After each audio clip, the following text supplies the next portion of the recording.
Hey, what's up? How are you? How's it going? I'm fine. Want to talk about some movies? Too bad. Well, no, you clicked on this, right? You did? Or did this autoplay after a video that you watched? I've been not a horror nut. I watch all types of movies, but I do love me some horror. I would say I'm a horror apologist. But every year when it gets to October, that is my main thing. It's pretty much all I watch for the entire month.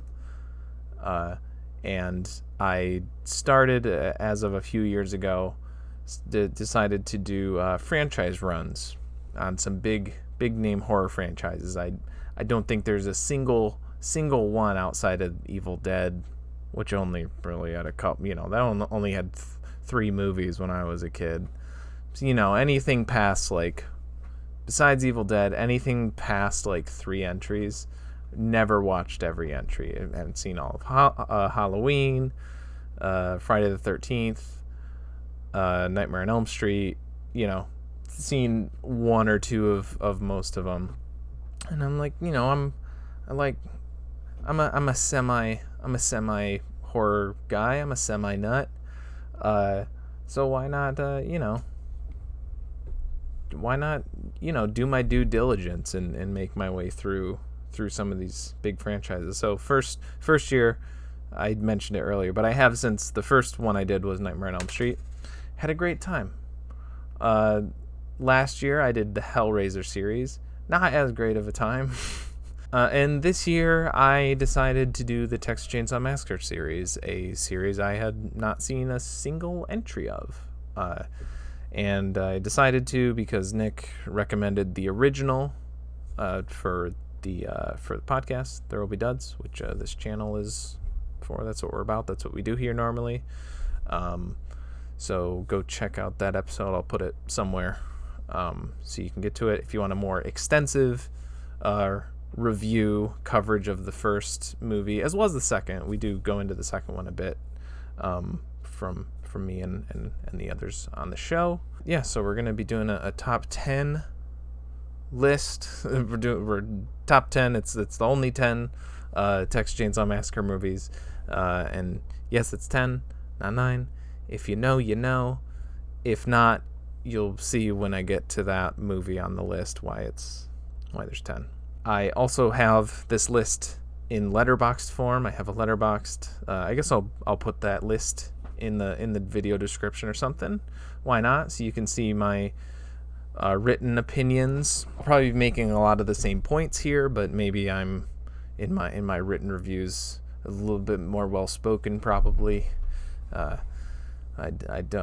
come off as a lot more smart on in written form than in spoken, and I think this is a good example of that. All right, without any further ado, let's get into the list. Starting off the list, hot or cold, however you want to put it, whichever adjective you would describe for dog shit. Number 10 is Texas Chainsaw Massacre from 2022, the most recent one. It's just Texas Chainsaw Massacre. Yeah, it's the Gen Z kind of takedown sort of thing, but it's not really. It's a very messy movie in terms of I'm not sure if are we making fun of Gen Z influencer kids? Are we making fun of gun-toting rednecks? What is this movie trying to tell me? I have no fucking clue. This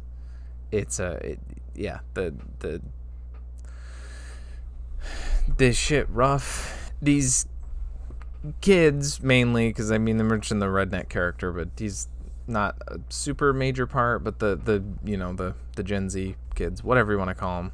I don't like overusing that term, but whatever. This movie seems like it wants you to identify them just as that.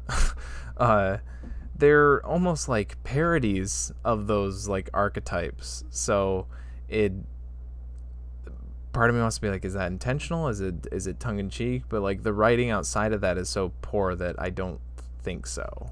I think it's actually being progressive or something. I don't know. I don't know.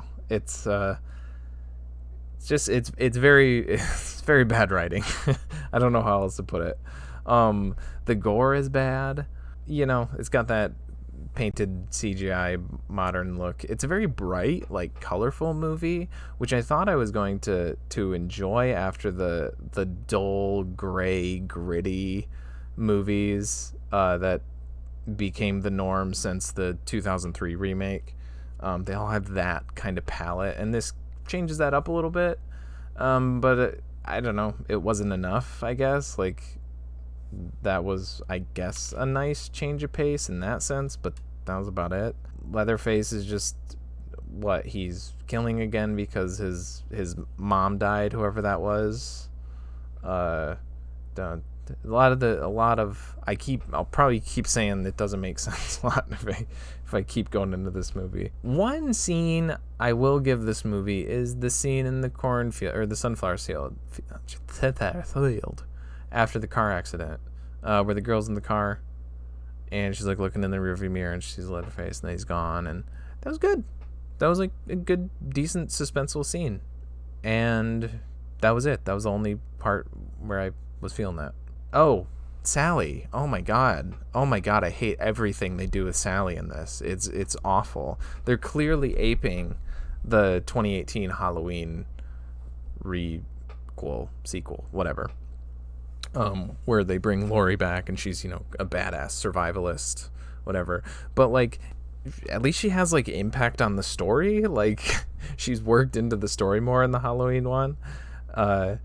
In this, she shows up, she asks Leatherface why he doesn't remember her and her friends that she lists off, when like, yeah, why the fuck would he remember you? What are you talking about? You were meat to him.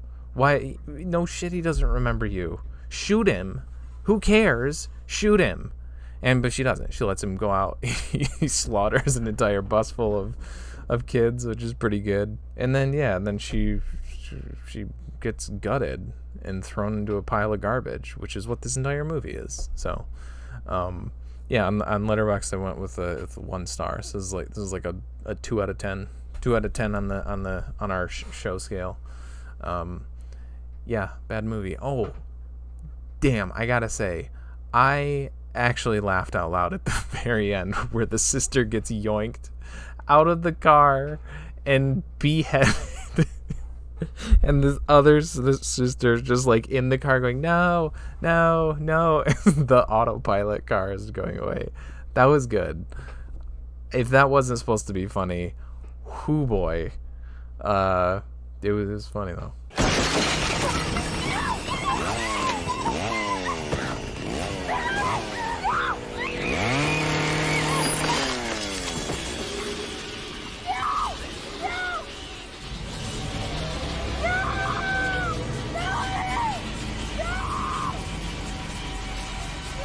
Next one on the list, number 9, is Leatherface from 2017.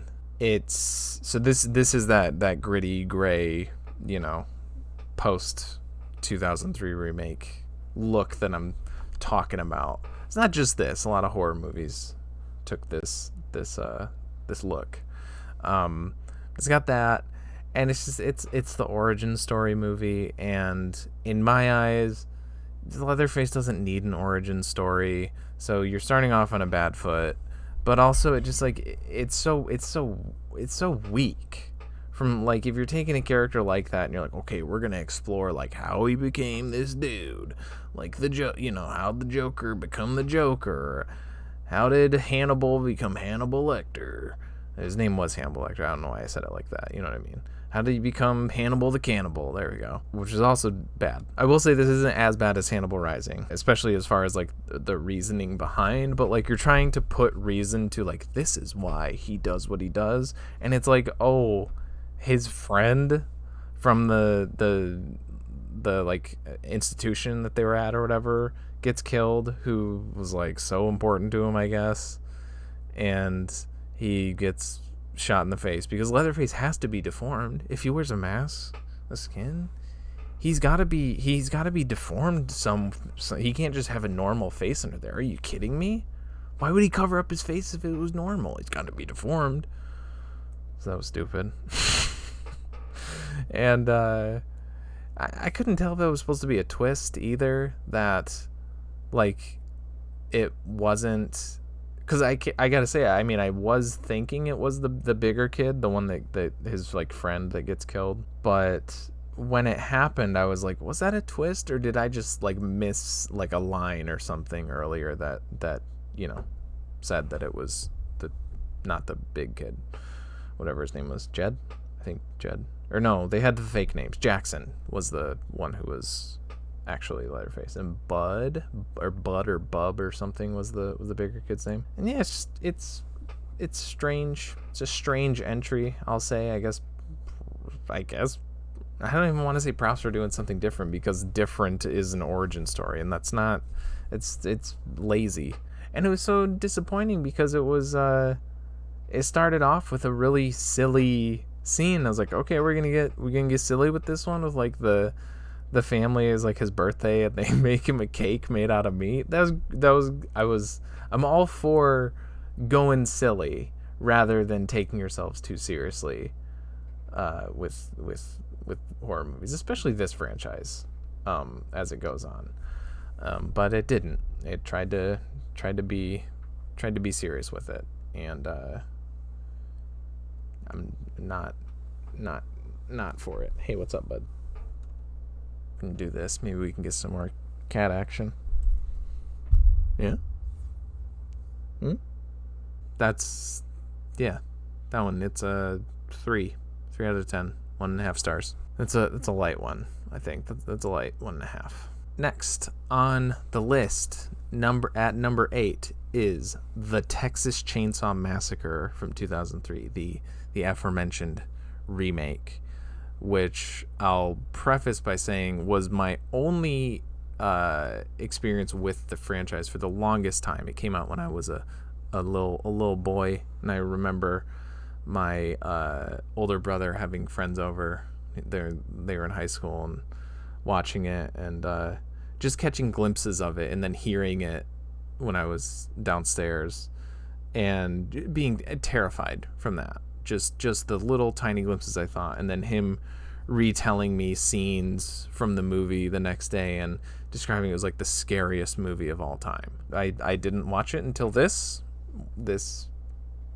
marathon, and it was incredibly not scary. I can somewhat enjoy movies from this era, even if they aren't, or sorry, I should say horror movies specifically, even if they aren't scary. Like, I find fun in Jason X and Freddy vs. Jason. Those are two that come to mind, both Jason related, I guess. But this felt kind of like Leatherface, where it feels like it was taking itself so seriously, and man, they this is the one that I think you first see like a deformed Leatherface like under the mask, and I just think it's so unnecessary. I don't know. The characters are, I'm sorry, I mean it's a remake, so you got, like, I'm gonna compare this one to the original the most, and they're just not as like interesting. They're a lot more forgettable. They changed the hitchhiker, aka Nubbins, from the original to the girl who just escaped, and then she pulls a gun out of her pussy and shoots herself in the face. Like, that was crazy. That was weird. The one good thing though is Arlie Ermy. Like, he's always fun. He's doing his dang best Arlie Ermy, and he's chewing the scenery quite a bit. So he's fun, right? He's enjoyable. Then him kind of sort of being the Drayton Sawyer Cook character is, yeah, okay, that was all right. Jessica Biel, like the lead, is so. I mean, I've never been a big fan of hers either, but God, she's so fucking lame in this. She like they open and she's like, "Oh, did you guys go to Mexico to buy weed?" Like, this is early 2000s. I guess you know your heroin couldn't be a pot smoker. That's bad. That shit gets you killed, right? That gets you chainsawed in a movie like this if you do weed and sex and stuff. But now she just comes off as a fucking nerd.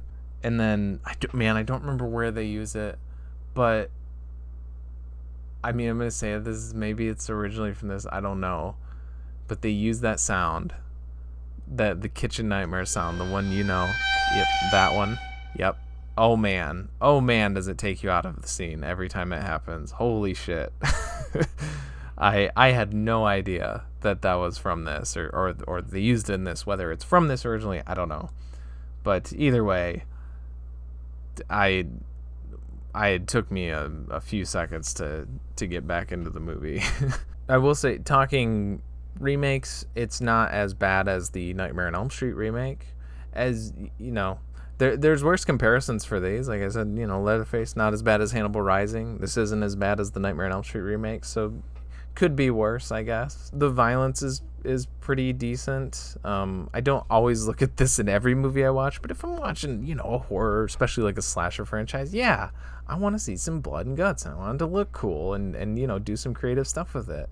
And it's pretty gross in some spots, I guess, or I don't know if I'd say gross. It gets bloody, but then it pulls you back like a lot of these movies do, which I guess, like, again, maybe just never having seen these, building them up so much for so long in my mind, thinking these were going to be like hyper violent, like French Extremity type shit. But then he's got Jonathan Tucker like hung up on that chandelier thing in the shed, and you see him like bring the chainsaw between his legs, and you're like, sweet, I'm gonna see Jonathan Tucker get bisected. This is awesome. And then it cuts away, like he brings it up like he just chainsaws like his dick or something, and a camera cuts away, and I guess that's it. He just kind of stops. Like, what are you doing, dude? Just don't tease me like that. And I really don't like Leatherface in this. I don't like that he's just like, he's a hulking killer guy who stomps around and kills people. And like that's what I thought he was all these years, was I just, kind of like another Jason Voorhees. And I was happily surprised with the older ones that I'll get into later that there's more to his character than that, and the fact that they just made him that in this was lame. Oh, I do want to note too that my brother also told me that the like found footage bit with the cops that bookends the movie was real, so I thought this was real for a long time. So yeah, the Texas Chainsaw Massacre remake is also a 3, right in the middle 3, I guess. It's a solid 3. It's higher than Leatherface, obviously. Next one on the list is our number 7. Say is the Texas Chainsaw Massacre: The Beginning, the follow up to that remake. This is where we're starting to get into like finding a little more good to these movies than just like one, Arlie Ermy and then like some other side notes. Like, we're starting to get into positive but still not great, I guess. Which honestly, for some of these franchises, that's pretty good. I mean, we do get more Arlie Ermy, so that's cool. That is a thing. We even get, which it was like stupid, and I was kind of like groaning at it, but also I thought it was great that we get an origin story for how he got his fake teeth in the other one. I wasn't expecting that, but hey, we got it. They kind of put Leatherface back in the backseat, how he's more of a tool for the family to use, as he conventionally is, I guess, which I like, him not being the main villain, especially the villain that he was in the remake. But goddamn, like, one of my biggest issues with this is how fucking cool they try to make Leatherface be in every shot. They do all these cool slow-mo, like, broody shots of him, like, picking up his chainsaw real slow, or, like, walking down the road and he's holding it in one hand. It's so fucking cool. Isn't Leatherface badass? Isn't that what, you know, everyone knows Leatherface from the original one, from the you know, this classic where he's a badass and he's so cool and he just doesn't give a shit. He's just awesome. Remember that? Yeah, that was really fucking stupid. And also this and the one prior really rely on you just not having any sort of object permanence with or memory of like where Leatherface was, because he does so much fucking teleporting in this movie, especially the final kill where he pops up in the car and is like, there's no way, whatever.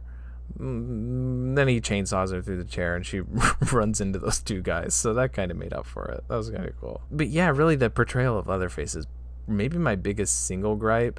I mean, there's also the general, which you can get in most of these movies, characters just being stupid, like just being really stupid to progress the plot. I really do think this has some of the best, if not like the best, like gross out gore in the series, to the point where I think Matt Bomer's character is tied up on the chair, on like the table in the basement, and he like kills him. Pretty brutal. Oh yeah, he like cuts his arms up. Oh, that was gross, right? I was like, yeah, that was like just remembering that now. That was gross. Good. And then he like cuts his face off and, you know, use that to make a mask out of it, huh? And she's Jordana Brewster's like sitting there, and I'm like, please show his face, like, or lack of face, you know, please show, you know, his remains. And then they did, and I was like, yes, awesome, thank you for like making me feel ill. But you know, that's what I'm expecting, I guess. So, and then I think I did feel a little gross, like immediately afterwards, being like, oh, I don't know if I should be cheering that quite so much. But yeah, that was a nice surprise. I don't know like exactly how we're supposed to feel about the main character and like the brother who like I guess the main character, I don't know, the two guys who, and like the one really wants to go back to Vietnam and they don't really explore why. And I feel like there's maybe something there, or there should be. I don't think there is anything in the actual story, but there should be. It's just strange. It's strange the way that he's like so gung-ho about it. I'm like, I mean, you probably got treated better in this movie than would have happened if you went back to Vietnam, dude. So I don't know. And all that said, you know, more praise than not. I have it at a 1.5, so 3 out of 10. It's close to a 2-star, 4 out of 10. It's right on the border. My ratings are weird for these horror franchises. Like, they're still like bad movies, but I can still, you know, heap praise on it. Would I watch that one again? I don't know. I really don't know. I definitely wouldn't watch any of the ones that I've mentioned already again. This is like almost, maybe. Yeah, horror movies, horror franchises are a they kind of get special treatment from me, I guess. Number 6. Number 6 is it's the outlier. It's the extra one that I added in. It's Butcher Boys from 2012. I only found out about it because I like read the Wikipedia entry on one random entry in the series. I don't remember which one, and it mentioned this as one that Kim Henkel had done, who's the other creator of the series alongside Toby Hooper. And he wrote this intended to be a sequel to the original, and then that something didn't work out, and it's just kind of, it's a spiritual sequel. If that's not good enough for you to have it on a list, whatever, you can bump the other ones up a number. There you go. Cool. It doesn't change how I feel about them. I'd only really recommend it if you're like a completionist. A lot of it's very cheap. It's very low budget, much like the first, but that doesn't service the movie as much as I would say the budget constraints helped the first one. This it looks cheap. It's 2012. It's digital looking. I don't know how to put it. It does look cheap. A lot of this movie is just running around alleyways, getting chased. The characters are chased by these characters I think they're called the Bone Boys. They call themselves the Bone Boys, and that was the original title of the movie. Maybe they thought that sounded a little sus, so they changed it to Butcher Boys. I don't know. Yeah, a lot of it blazed together. There's flagrant boob flashing that they keep cutting back to. But I don't know. I think I was a little light on this one because I watched this one last after watching all these. Again, the grittier stuff, which is the later, because I mostly watched these in chronological order. This one was just last because it was kind of a tacked on thing. I wasn't even sure if I was gonna do it, and maybe I was a little lighter on this in light of watching the other ones. That it was nice that it was just not taking itself seriously. Like all the villain characters are where the movie sticks out, because all the actors who played the villains, the various villains in this, are just giving it 110%. They're all balls to the wall, and the final act, which is the movie is very similar to the first one, where it's there's kind of a group of kids, most of them get taken out very quickly, and then there's a final girl who gets tortured for a while, and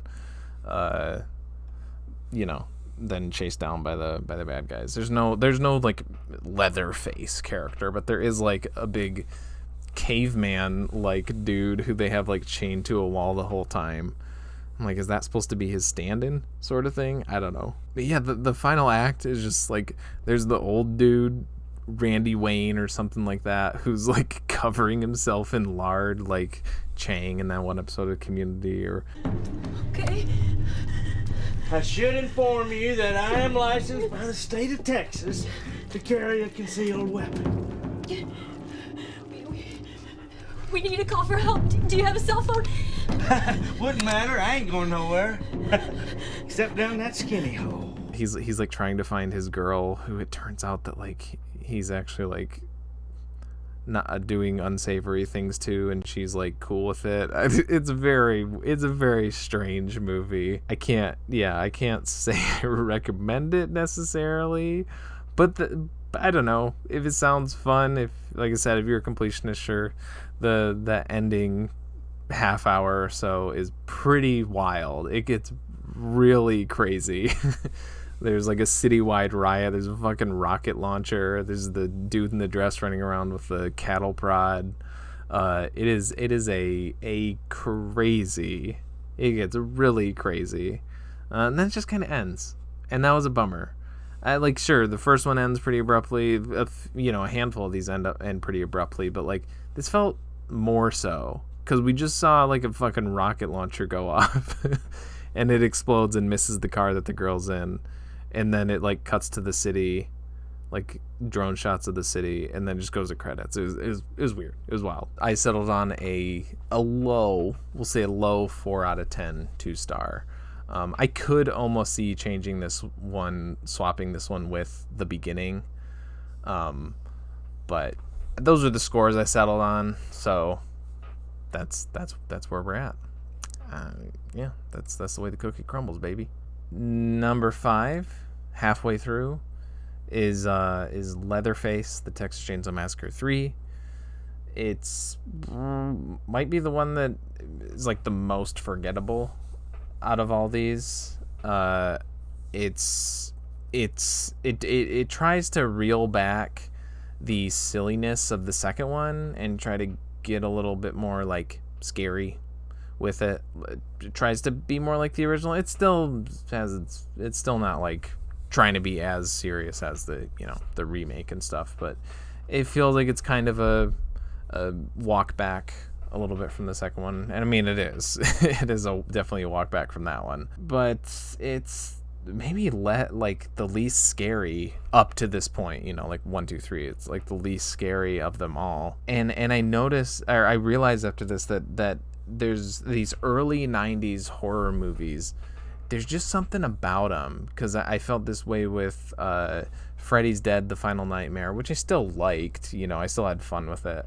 And then Hellraiser 3, Hell on Earth, which I think I liked a little less, but it was still, fine. That they're so like bright and like shot so statically, like we're watching like a TV show from the 90s. Just something about them where it's just there's like no scare factor. I didn't feel like any sort of tension really, which isn't helped by the fact that characters, oh my god, characters like die, like have fake out deaths so much in this. I'm gonna read the end of the the end of the synopsis of this on Wikipedia. In the woods, Benny finds Alfredo and apparently kills him. As the family prepare dinner in the kitchen, the little girl kills Ryan. Leatherface prepares to kill Michelle as well, but Benny opens fire on the house with a semi-automatic rifle, killing Anne and presumably Tinker. See these words, apparently, presumably? Michelle escapes and flees to the woods, pursued by Leatherface while Benny kills Tex. Benny rushes to Michelle's aid, but Leatherface apparently kills him. In revenge, Michelle apparently kills Leatherface. So there's a lot of apparently this person's dead, and man, you get one or two of those, especially with the bad guy that, a little, oh, they're not dead yet, but oh man, it was crazy how much that happened at the end of this. They have the little girl who kills the boyfriend character, and then like the dude opens fire on the house and we don't see her get killed. It's just like either kill the kid, or what they should have done is have Leatherface actually die in the swamp, or whatever, maybe he doesn't die but you don't see him again, and then instead when they get away at the end, it's the little girl standing in the road with the chainsaw. It'd be so much better, man. Come on. There's a couple fun like standout like people of note in this, I guess. I don't know how to put it. Ken Foree from the like OG Dawn of the Dead. Viggo Mortensen is fun. He's the charismatic member of the Sawyer family, and he's good. He's definitely a fun piece of trivia. Another fun piece of trivia is Kane Hodder did the stunt choreography or whatever for this, and plays the double for Leatherface, which is fun. There's a weird sort of cast structure to this. I feel like there's like a couple different groups of protagonists, and then the couple, I mean, they come together at the end as like the family, I guess, but it feels like there's like a couple like scattered villains too. But yeah, there's like the girl at the beginning who like her sister dies, and then she is just like, she's like a little forest sprite and then she pops up again like halfway through the movie only to just immediately die. Like, did she have any bearing on the story at all? I think that's all I really have. Like I said, there's a lot about this one that I forgot. There's stuff in the swamp. There's Alfredo, who I couldn't fucking understand 80% of the words that came out of his mouth. You remind me of my last girl, down in Tupelo. Well, you're gonna go down below. Is it soup yet? It's funny to call this one Leatherface when he probably has the least presence in this movie out of like maybe any of them. You got his little scene with the speak and spell thing. That was kind of funny. I gave this one also a 4 out of 10, 2-star. I guess a little stronger. I didn't like actively dislike it. It's just like I said, it was very forgettable. So that seems right, I guess, that score.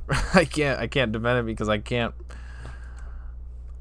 really think of much else to say, right? Now we're moving up another tier of like, no, I don't want to quite say that. I don't know if I want to quite say that. We're moving up another tier of quality.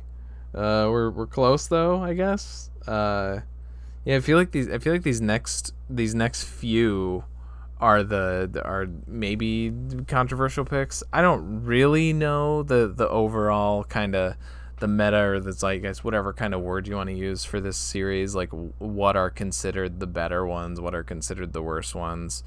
But I believe at least a couple of these ones coming up are contentious for people for fans. I think they're usually considered really bad. This one, maybe. Not sure so much. Number 4 for me is Texas Chainsaw 3D from 2013, which really surprised me. Oh man, you put 3D in the title. I mean, that's not a good sign.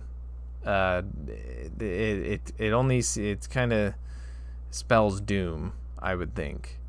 And I will say they do.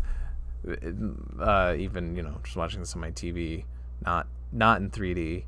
You know when they're shooting for the 3D. It's really, no pun intended, like in your face with it to a very silly degree. And yes, it does have maybe the cringiest line in the entire series. You know it. I know it. I'm not gonna say it, but I'll play it. Do your thing, cuz. I don't even want to be around anymore. Yes, that's in there.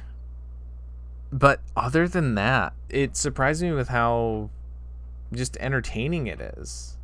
It works for the 3D title because this is the one that feels the most kind of like a carnival ride or something.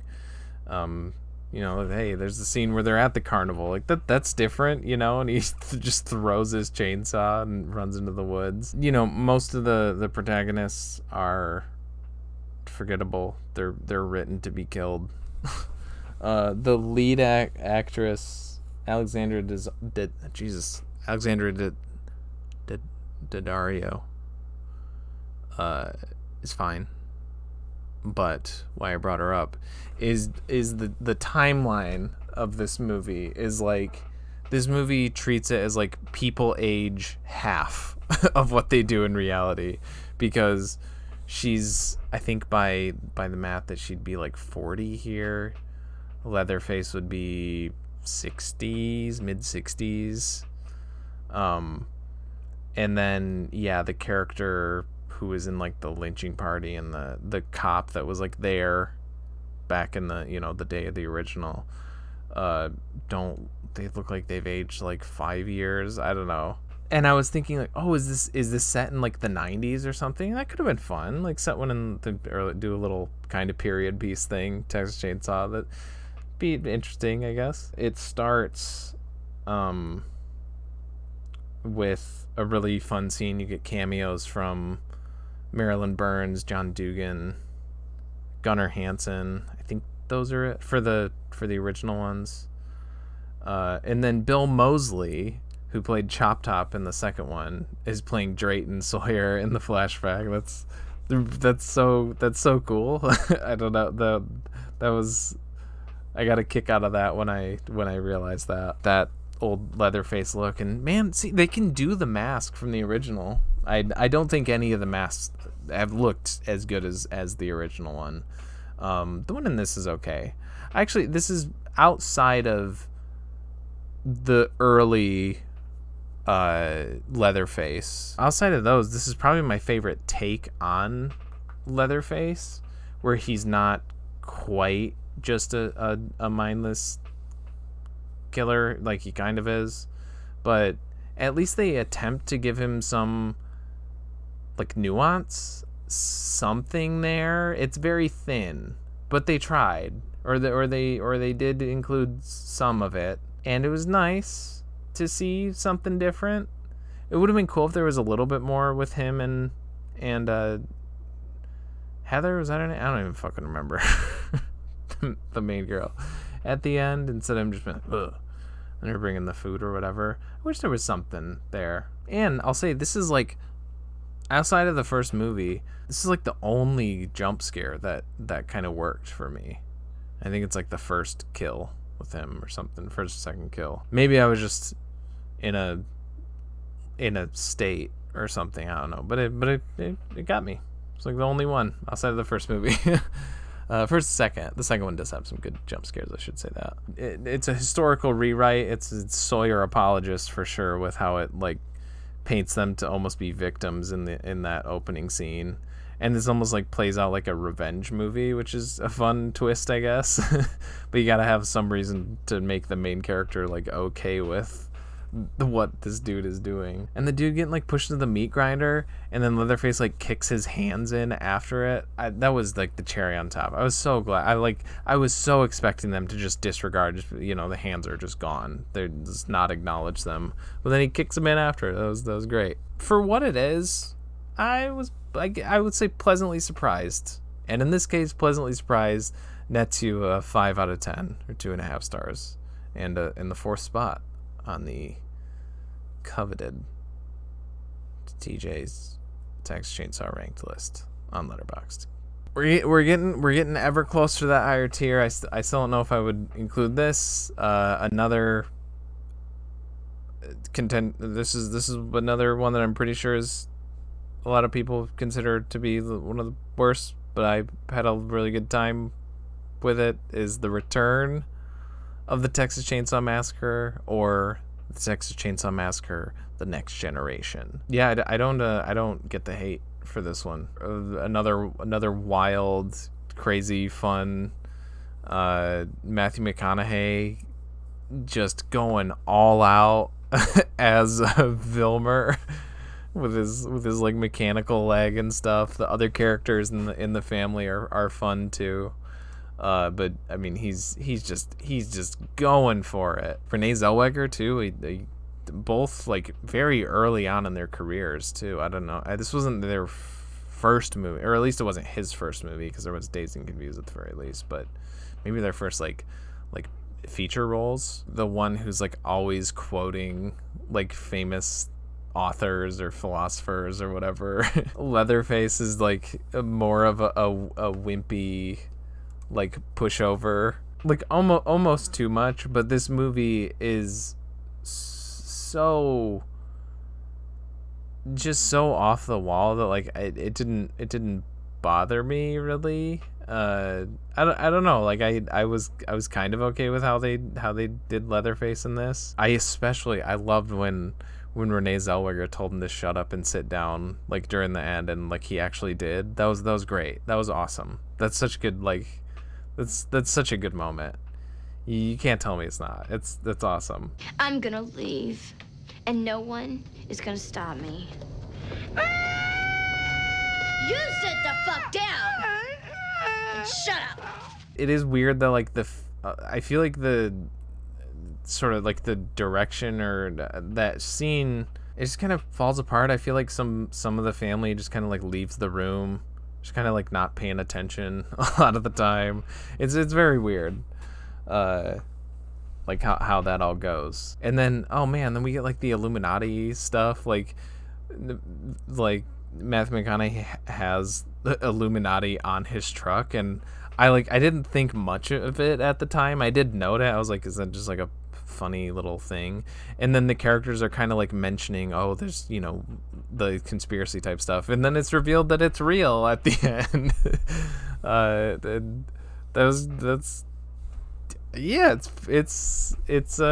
It's very, very silly, very strange, but I'm glad that they did go in with that. I almost wish they went a little farther with it, but I'm at least glad that they went as far as they did, short of just doing it how all the other ones end. I don't know really how else they could have ended it. Maybe the most meta of the franchise, kind of getting close to like Wes Craven, New Nightmare, or Scream meta to a lesser extent, but that the stuff with the Illuminati brings to mind Cabin in the Woods, for sure. There's not much chainsawing going on. Like maybe one person gets chainsawed. I don't know. This almost feels like a family movie. It's so tame while also being not tame.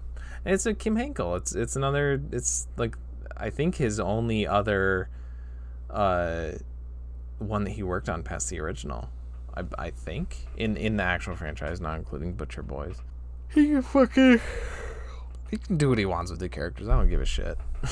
And there's a theme song for this by Debbie Harry and the guy that played Leatherface in this. Like, all right, sure. So I give that one it's a 5 out of 10, a stronger 5 out of 10, bordering on 6.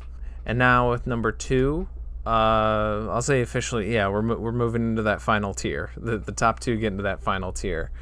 This is maybe another, maybe possibly contentious one for being like, people don't like this one as much. I don't know. Number 2 is the Texas Chainsaw Massacre 2. It's crazy to go this direction after the first. Such a different movie. And this is still by Tobe Hooper. So you know what? Yeah. This is what he wanted to do with it. He can do it. I guess apparently he thought the first one was funny too, and he wanted to make that one PG. Okay, sure. I guess that didn't work out, so maybe he tried it again with this one. And definitely a lot funnier. It's canon movie, and it definitely feels like a canon flick. I love that we still got the same guy for Drayton, because he's awesome. But then we get fucking Dennis Hopper just going at it. I absolutely love that he gets 3 chainsaws. He gets the one big one and then the 2 like holstered ones, and we get to see him use all of them. Like, fuck yeah. Hell yeah, we get to see him use all 3 of them. To me, this is just a super fun ride. Just amazing like set design in that, like when they get to the amusement park and this super elaborate crazy sets like out of like a Tim Burton movie or something. I love that Grandpa's still alive and he's like 137 years old or whatever. I didn't expect Leatherface to kind of be charming, almost be like, I don't want to use the word cute, but kind of charming in this movie. I love his little, like, you know, his like mime work when he's like trying to communicate with Drayton and stuff, or Stretch. Bubba, she's ready. Bring her on down. No! Bring her on down, damn it! How he does the like every time he enters a room, does like chainsaw above his head. Really good jump in this one is when Chop Top is in the record store, in the radio station, and then he's like, oh, let's look in the record room, and then he's just there and he just charges out. That was nuts. Chop Top is a great addition to the family. Yeah, he's awesome. Fits right in. Thought that was supposed to be Nubbins. Thought that was supposed to be the hitchhiker until they say, like, you know, he's this corpse right here. It's like he kind of like looks like him. He kind of acts like him. He's got the metal plate. So I was like, sure, maybe he, you know, maybe when he got obliterated by that semi truck in the first one, he just got a metal plate. Sure. This movie is not living in reality, so sure. But yeah, he's a different member. Okay. And then there's LG, the other guy who works at the radio station, and he lives like so long. My one big-ish gripe with this is that as much as I love the sets and stuff, it felt like I think it is like the stuff in the amusement park is like, that's like half the movie, and it kind of feels long in the tooth by the end. It was almost like too much of a good thing in a way. Every time they changed up the scenery, it was neat, but yeah, I don't know how to put it. Because it was really cool, but also it just kind of was a little hard to keep track of where people were, maybe. But mostly really fun, pretty dang good ride. This one, finally make a jump. We're getting pretty good ratings here. This one's a 7 out of 10. This is a pretty great movie in my eyes. That's 3.5 stars. I don't know why, if I need to just keep saying both rating scales. I think you can, you know, figure that out.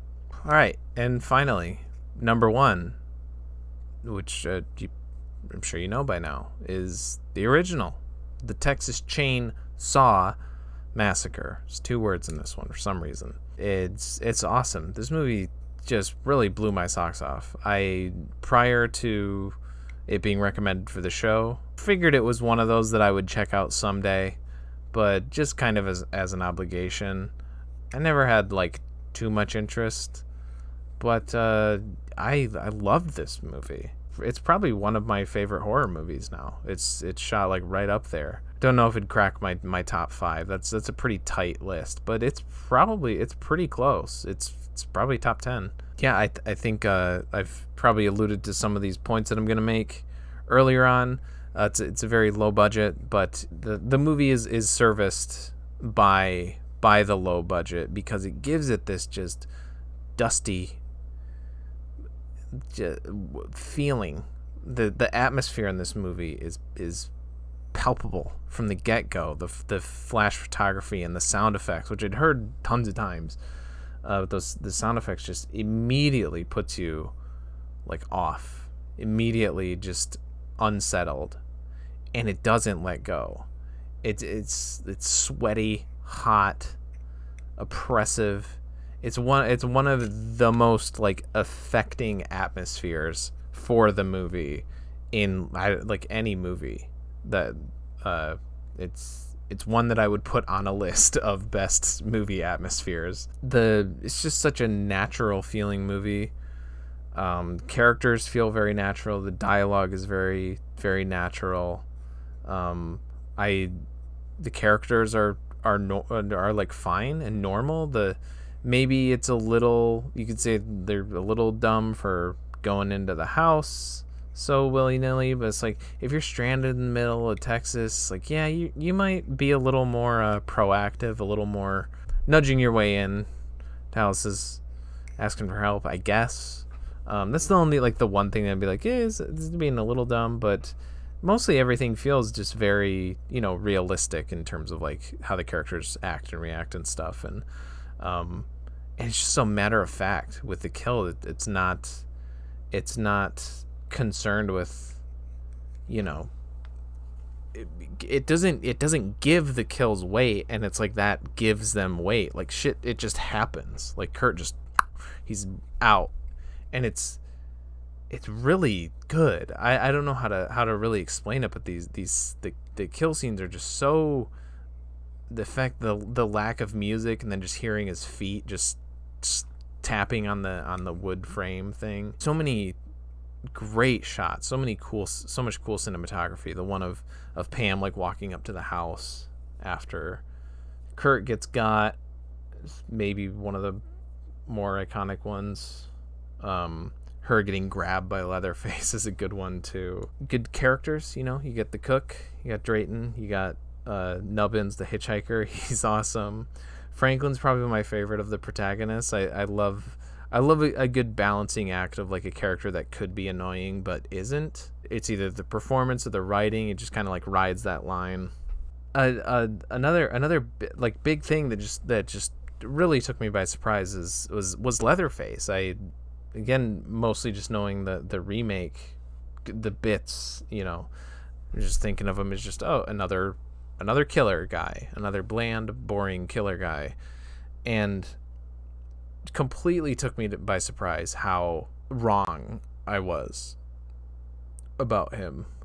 That you get those moments with him, or like the time he doesn't say anything, he doesn't do anything when like Kurt, he just hits him, he's gone. But then Pam shows up and he screams, and it's like he's panicked, and you're like, what's going on with this guy? It makes him such an interesting character. He's almost kind of like a victim of the family too, not in the way that the people getting hung up on meat hooks and chainsawed are, but like abused somehow, maybe forced into what he's doing. Drayton doesn't want to do the killing, so he has them do it for him. The fact that I'm like questioning this is just it's really neat. It's something that I didn't think I would be doing with a character like Leatherface. I love that we get the scene of him like looking around to see if anyone else is out there, and he's like patting his face. He's like having a panic attack. I love that scene. That scene is fantastic. There's so many good scenes in this movie. I love the ending too. Yeah, the ending is something I had seen out of context, but like I generally knew the thing with the ending with the chainsaw dance, but it's so good. It keeps like switching up on you. So you get the long sequence of her in the house, which, man, that was also really effective. Like the screaming, the close-ups on the eye, it was very like disorienting, and I was feeling very uneasy. I was like, oh, that's good. The way that this is making me feel uneasy is it's like in a good way. And then she gets out, and then she's getting chased down. Leatherface just runs out of the house full speed. Just it's terrifying but cool at the same time. Like every shot of him at the end there is really good. Yeah, and then the hitchhiker gets obliterated by the semi. Okay, and then the semi truck driver comes out. I thought for sure that guy was dead. He grabs the wrench. It's like, I'm assuming, okay, he's gonna throw it at Leatherface. He's gonna miss, and then he's gonna get, gutted or whatever. But he doesn't. He hits him, and it donks him in the head. Leatherface cuts his leg up, and that's ultimately how Sally's able to get away, because that slows him down considerably. She gets in the truck. The semi-truck driver presumably also gets away, although he has to return there, right? Because he's probably got to get his semi-truck. So I do think about that. Is he just going to kind of camp out and just wait until Leatherface goes back to the house? And then, yeah, the dance. It's amazing. It's an amazing ending to an amazing movie. This one was a 9 out of 10 for me.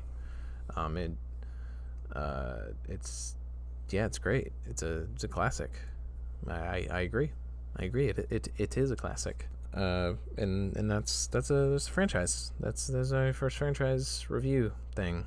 Franchise review as a whole, it's good. I'd like, where would I put it against the other ones that I've done? I feel like Hellraiser overall has got to be the lowest. Maybe if you guys want, maybe I'll do these for the other ones that I've done. Yeah, I don't know where I'd put it.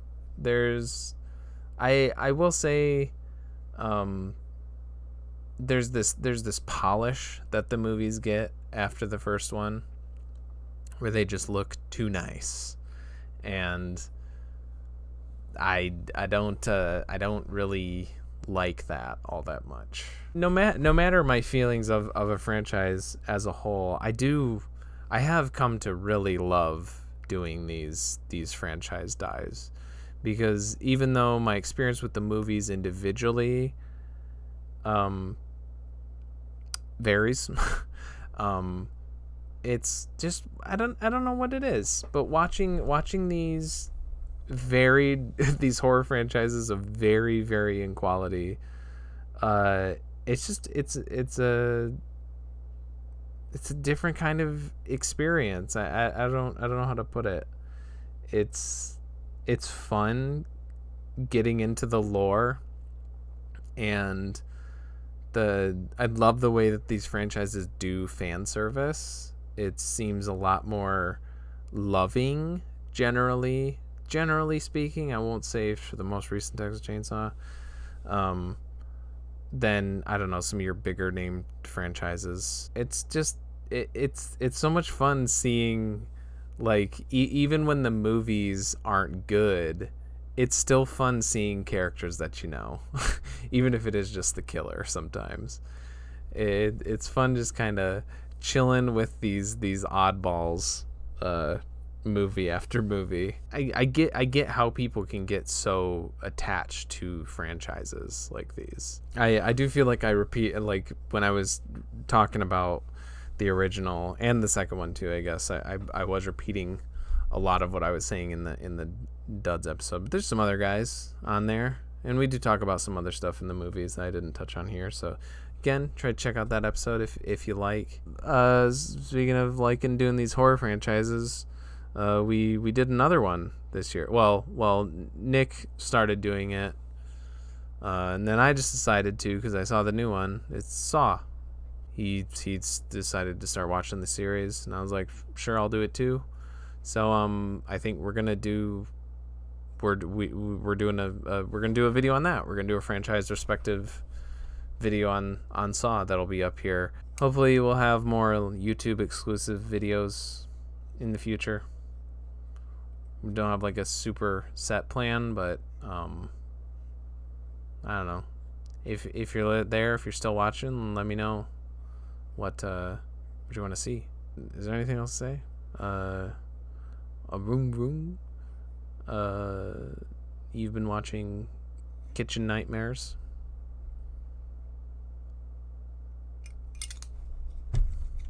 Bye, I guess. Fuck, man, this was a lot longer than I thought it was gonna be.